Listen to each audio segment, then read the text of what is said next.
Kebijakan yang belum ditandatangani sudah diumumkan ke publik, akhirnya chaos semuanya, lalu kemudian harus klarifikasi, dan klarifikasinya pun menyakiti hati masyarakat kadang-kadang.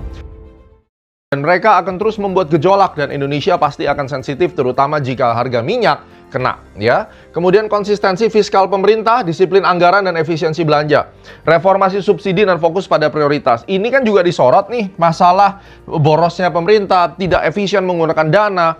Kalau ini bisa diatur dan baik, kebijakan fiskalnya konsisten, maka rupiah akan membaik. Karena ini faktor non-teknis. Dan ini yang paling penting. Saya kasih panah 3 nih ya, untuk Pak Presiden dan jajarannya. Kualitas komunikasi dan narasi ekonomi masih banyak yang harus diperbaiki karena sangat berantakan. Harus menuju one voice policy, jangan sampai satu menteri bilang apa, menteri yang lain bilang apa. Ya, kebijakan yang belum ditandatangani sudah diumumkan ke publik, akhirnya chaos semuanya. Lalu kemudian harus klarifikasi, dan klarifikasinya pun menyakiti hati masyarakat kadang-kadang.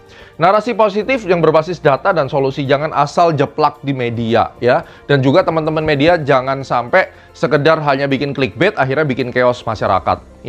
Kebijakan yang belum ditandatangani sudah diumumkan ke publik, akhirnya chaos semuanya, lalu kemudian harus klarifikasi, dan klarifikasinya pun menyakiti hati masyarakat kadang-kadang.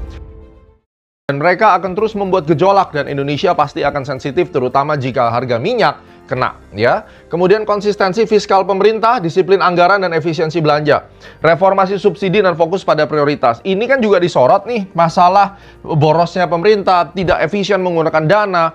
Kalau ini bisa diatur dan baik, kebijakan fiskalnya konsisten, maka rupiah akan membaik. Karena ini faktor non-teknis. Dan ini yang paling penting. Saya kasih panah 3 nih ya, untuk Pak Presiden dan jajarannya. Kualitas komunikasi dan narasi ekonomi masih banyak yang harus diperbaiki karena sangat berantakan.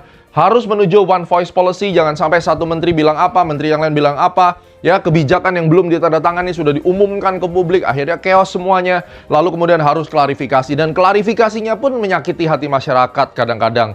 Narasi positif yang berbasis data dan solusi, jangan asal jeplak di media, ya. Dan juga teman-teman media jangan sampai sekedar hanya bikin clickbait, akhirnya bikin chaos masyarakat.